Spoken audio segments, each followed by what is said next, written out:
విశాఖపట్నాన్ని కలిపేస్తే ఏమవుతుంది, ఎలా ఉంటుంది? చిత్రంగా ఉండొచ్చు ఇలాంటి ప్రశ్న, కానీ ఈ ప్రశ్న ఇప్పుడు ముందుకు వచ్చింది. నిజానికి ఎవరైనా ఈ ప్రశ్న వినగానే మైండ్ బ్లాక్ అయిపోతుంది.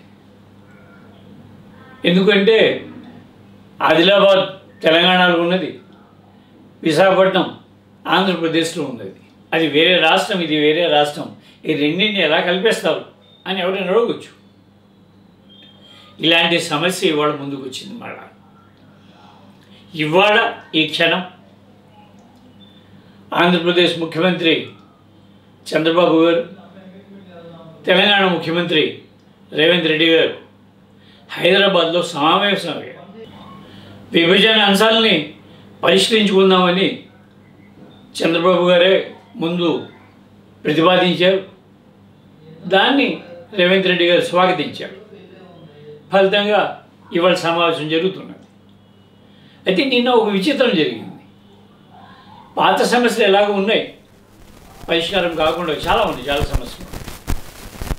దాంతోపాటు ఇంకో కొత్తగా ఒక 6 పాయింట్లను తమ డిమాండ్లుగా తెలంగాణ ప్రభుత్వం నిన్న విడుదల చేసింది. ఈ 6 పాయింట్ ఫార్ములా చాలా విచిత్రంగా ఉన్నది. దాంట్లో ఒకటి ఏమిటంటే, ఆంధ్రప్రదేశ్లో తీర ప్రాంతం ఉంది, తెలంగాణకి లేదు. అంచేత ఆంధ్రప్రదేశ్కు నుండి తీర ప్రాంతం 1000 కిలోమీటర్లలో తెలంగాణకు వాటా కావాలి. అంత మాత్రమే కాదు, గంగవరం, మచిలీపట్నం, కృష్ణపట్నం పోర్టుల్లో తెలంగాణకు వాటా కావాలి. అలాగే తిరుమల తిరుపతి దేవస్థానంలో తెలంగాణకు వాటా కావాలి. చాలా విచిత్రంగా ఉన్నది కదా.